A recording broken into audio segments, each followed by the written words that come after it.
maintenant Crime Story. Crime Story, les rendez-vous d'Alfred Hitchcock, raconté par Serge Sauvian. Aujourd'hui, Tout pour le bébé de Max van der Veer.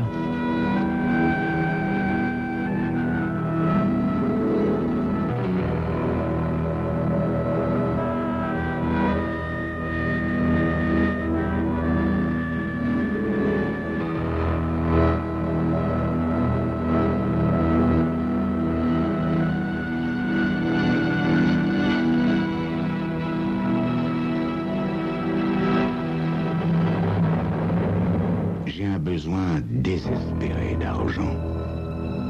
Bon, on s'en tire convenablement, Marcia et moi, vivant au jour le jour de ce que je gagne sur le chantier de construction depuis que j'ai été libéré sur parole. Mais d'ici un mois, nous aurons une autre bouche à nourrir. Le vendredi, jour de la paye, on se sent plein aux as. Mais dès le jeudi, on est fauché comme les blés. Les ouvriers non spécialisés, ex-taulards de surcroît, ne gagnent pas des 1000 et des 100, vous savez. C'est pourquoi j'ai préparé le coup de la banque. Marcia, moi et le bébé, on disparaîtra ensuite dans un coin reculé du monde où personne n'aura jamais l'idée de venir nous chercher. Et le bébé pourra grandir tranquillement, en ayant tout ce qu'il lui faut, sans se douter que son paternel a purgé 7 ans de prison. Il me reste juste assez d'argent pour un paquet de chips, un pain et un peu de viande froide, me dit Marcia, ce jeudi-là. Il pleut. Je travaille pas les jours où il pleut. Mais aujourd'hui, remarquez, ça m'arrange. Sinon, j'aurais dû me faire porter malade pour pouvoir assurer le rendez-vous que j'ai pris pour 2 heures avec Duck et son copain Jack. J'ai plus un sou que je réponds à Marcia. Je mens. Parce qu'il me reste un billet de 5 $, mais j'en aurai besoin tout à l'heure. Et puis, on n'a pas besoin de tout raconter aux femmes. Elle fronce les sourcils.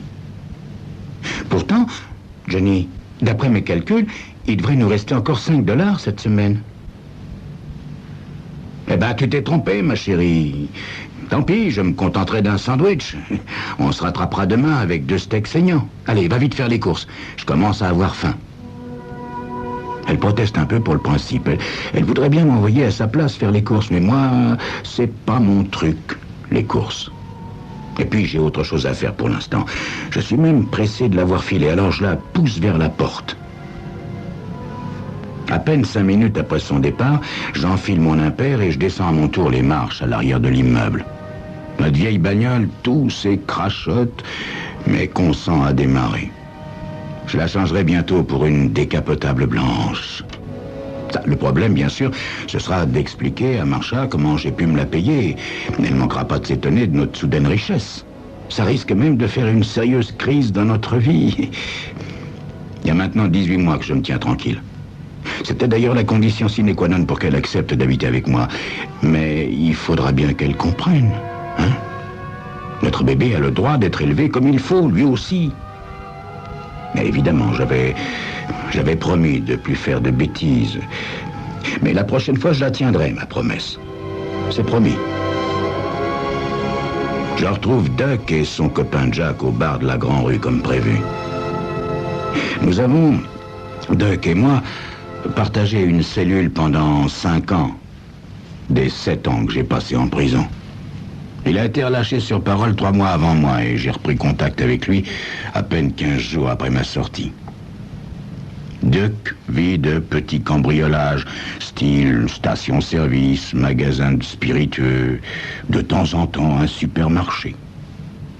Duck n'est pas taillé pour monter un grand coup, mais grâce à ses petites affaires, il m'a aidé à survivre à ma sortie de prison.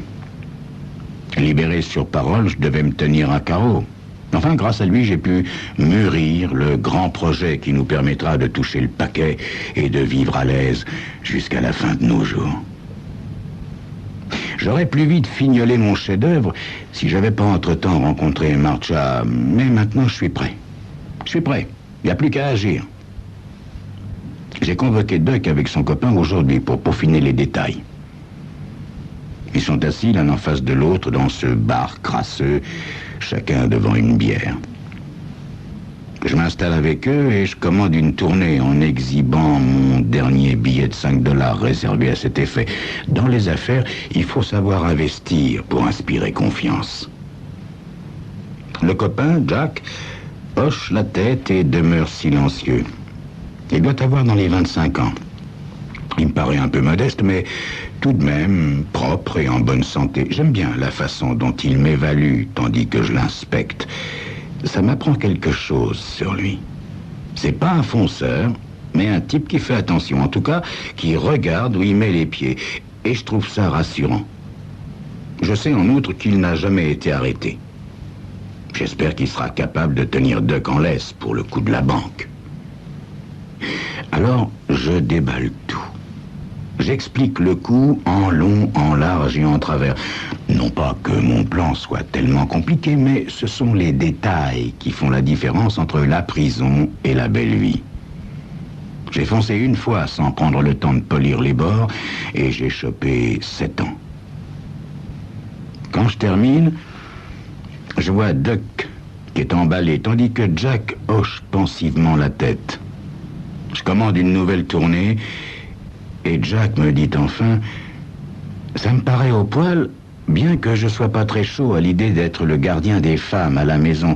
J'aimerais mieux partir avec le fric. » Nous commençons à discuter.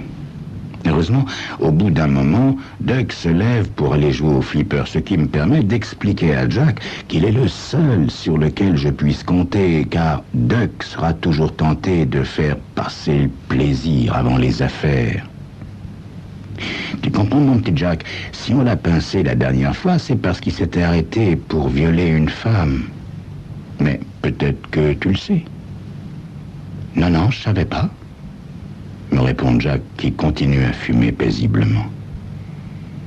Bien, alors nous allons quitter la maison à 8h20 exactement demain matin.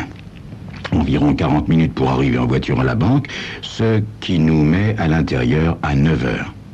C'est à ce moment-là que la pendule ouvre le coffre.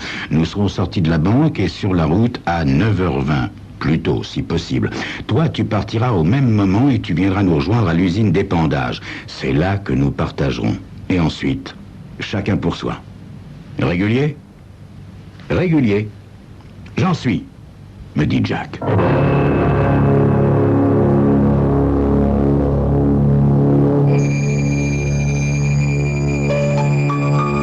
Le plan de Johnny paraît bien au point, même si on n'en comprend pas encore tous les détails.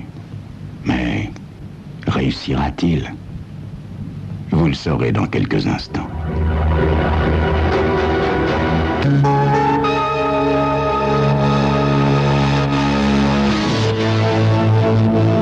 J'embrasse Marcia et je quitte l'appartement à 5h30 précise ce vendredi matin, comme si j'allais travailler normalement. Je descends par l'escalier de derrière, soulagé que Marcia, bien qu'encore distante, soit de meilleure humeur ce matin. Évidemment, elle était dans tous ses états quand je suis rentré hier après-midi. Elle ne comprenait pas pourquoi j'étais sorti sans la prévenir. J'ai eu beau lui dire que j'ai eu brusquement envie de faire un tour sous la pluie, elle ne me croyait pas. À vrai dire, si elle m'avait servi de ce genre d'explication, je l'aurais pas cru non plus. Mais comme elle n'est pas rancunière, elle m'a déjà à moitié pardonné. Je pêche au passage le calibre 38 que je garde caché dans ma voiture depuis déjà plusieurs mois. Et après m'être garé sur le parking de la gare, je me poste sur le trottoir. À l'heure dite, Doug s'amène dans une Ford volée. Je saute à côté de lui et nous fonçons vers l'agglomération. Je vérifie d'un coup d'œil par la vitre arrière que Jack nous suit. Lui, il a volé une Dodge. Nous arrivons parfaitement dans les temps chez les Bronson. Je sonne, la bonne ouvre la porte. Elle se laisse bâillonner et ligoter sans offrir la moindre résistance. Idem pour ses patrons qui sont encore au lit. Le vieux essaie bien de se débattre, mais se calme dès qu'il sent le museau du 45 de Duck contre sa tempe. Figée, la vieille reste muette. J'ordonne au mari de s'habiller comme pour aller à la banque et je lui dis, à elle, d'enfiler sa robe de chambre. Puis tout le monde descend au salon. Il n'y a plus qu'à attendre. Jack nous prépare un bon café. Discrètement, je m'éclipse un instant pour me rendre dans le bureau d'où je téléphone sans qu'on puisse m'entendre à mon chef de chantier. Sam, ici Johnny, j'ai la crève, je suis complètement enroué. Je viendrai pas aujourd'hui, d'accord? Ça n'a pas l'air d'aller, fiston. Soigne-toi pour être en forme lundi, t'inquiète pas, je mettrai ton chèque de côté. À l'heure prévue, Duck et moi partons avec le vieux Bronson pour la banque. Nous sommes devant la porte d'entrée, juste au moment de l'ouverture. Mon 38 pointé sur la nuque du vieux, j'annonce aux employés « Si les flics arrivent, cet homme est mort, et sa femme aussi. Un homme à nous la garde prisonnière chez elle. » Bien évidemment, personne ne bouge. Même les 3 vigiles groupés sur ma gauche restent parfaitement immobiles. La porte du coffre, une fois ouverte, nous obligeons tout le monde à s'allonger par terre, à plat ventre, les bras tendus devant la tête. Duck reste debout au-dessus d'eux, son 45 à la main. À chaque fois que quelqu'un entre, il lui indique avec son arme de s'aplatir aussi. Quant à moi, j'entasse dans le sac à linge sale dont j'ai pensé à me munir tous les billets contenus dans le coffre. La petite monnaie ne m'intéresse pas. Enfin, quand je suis prêt à ressortir, je fais ma seconde annonce. Monsieur Bronson reste ici, mais Madame Bronson est encore notre prisonnière, pour une bonne heure au moins. Si vous souhaitez la revoir vivante, je ne vous conseille pas d'entreprendre quoi que ce soit contre nous d'ici là. Et je file avec l'argent et Duck. On a gagné le cocotier, hurle-t-il, tout en pilotant la Ford d'une main experte. Tandis que nous nous éloignons de l'agglomération, je surveille malgré tout nos arrières, qui me paraissent assez dégagés. Pas la moindre voiture de police. Je crois que c'est bon, petit vieux, mais pas trop de vitesse, hein, c'est pas le moment de se faire repérer. Et ne rate surtout pas la sortie. Je sais où je vais, proteste Duck. J'ai fait ce parcours 2 fois la nuit dernière. Dis, Johnny, à ton avis, combien d'argent avons-nous ramassé? 30 000 $ peut-être, ou 40 000? Oh, j'aurais cru davantage. Mais écoute, il y a peut-être plus, mais je me suis pas arrêté pour les compter. Attention, c'est bientôt la sortie. À ton avis, Johnny, combien de temps Jack mettra-t-il à nous rejoindre? Je sais pas, 10 minutes au plus, il va pas tarder, va. Quelques instants plus tard, on est en pleine campagne. Je dis à Duck de se dépêcher. Allez, allez, si quelqu'un nous voit traîner par ici, ça peut lui sembler curieux. Il risque de se demander pourquoi nous allons vers la vieille usine. Les bâtiments désaffectés nous attendent au bout de la route goudronnée. Jadis, il y avait bien une porte en fer, mais les vandales s'en sont occupés. Duck engage la voiture à l'intérieur, arrête le moteur et descend. Nous sommes dans la pénombre.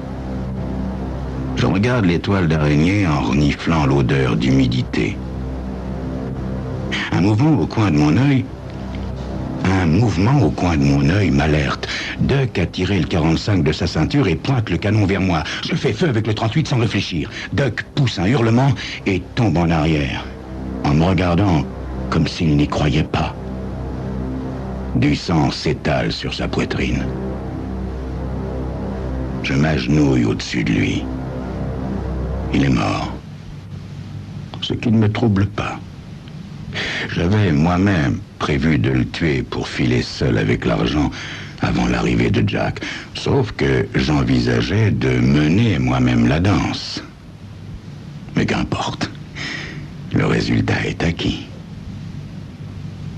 Soudain, j'entends la voiture sur la route. Je cours vers l'ouverture où je me plaque contre le mur de briques. La Dodge, pilotée par Jack, vient se garer derrière la Ford. Jack n'a même pas la chance de sortir de la voiture. La vitre est baissée, je pointe le 38 et je tire avant qu'il puisse crier. Mon instinct me dit de me sauver, de mettre autant de distance que possible entre moi et ces 2 cadavres. Je regarde quand même à l'intérieur de la voiture. Jack s'est écroulé sur le côté, le visage couvert de sang. J'aperçois le pistolet dans son poing crispé. Lui aussi. C'est vraiment pas une surprise. J'ouvre la portière et pousse le corps pour me glisser au volant. Je recule hors du bâtiment, puis je sors la Ford avant de rentrer à nouveau la Dodge et de jeter les clés dans les herbes.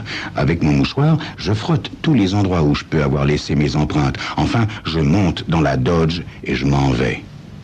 Mais je ne respire pas à fond avant d'être loin, très loin, sur l'autoroute. De retour en ville, je trouve une place pour me garer dans la 3e rue au nord du dépôt des autobus. Je reste assis, recroquevillé à l'avant de la Ford pour l'essuyer aussi bien que possible sans attirer l'attention. Cette fois, je ne suis pas absolument certain d'avoir essuyé toutes mes empreintes, mais je ne peux pas rester dans la voiture plus longtemps.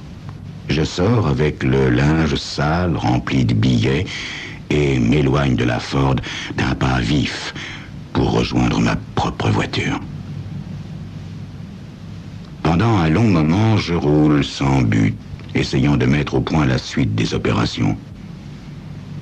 Je suis maintenant un meurtrier, même si je n'ai pas la sensation d'avoir tué quelqu'un.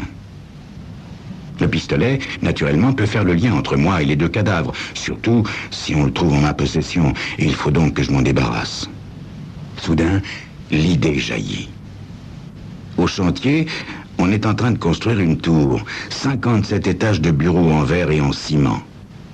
Moi, je fais partie de l'équipe des cimentiers, et il me suffira donc de couler discrètement le 38 dans ce qui deviendra le mur de l'immeuble. Je mets aussitôt mon plan à exécution en allant rejoindre les copains. Le chef m'accueille à bras ouverts, ravi que je me sente mieux. J'enterre le revolver dans du ciment frais pendant que les autres font la pause. Et c'est le cœur plus léger et ma paye en poche, comme si j'avais travaillé normalement toute la journée, que je rentre chez moi. Marsha, à présent, est d'excellente humeur, sans doute parce que j'ai pensé, sur le chemin de la maison, à m'arrêter pour acheter 2 énormes steaks. Elle ne me reproche même pas d'avoir oublié le pain. En réalité, je l'ai fait exprès, parce que, pendant qu'elle va le chercher, je descends rapidement prendre le sac à linge sale que j'avais laissé dans la voiture, et je planque le magot dans le sac à poussière de notre vieil aspirateur cassé.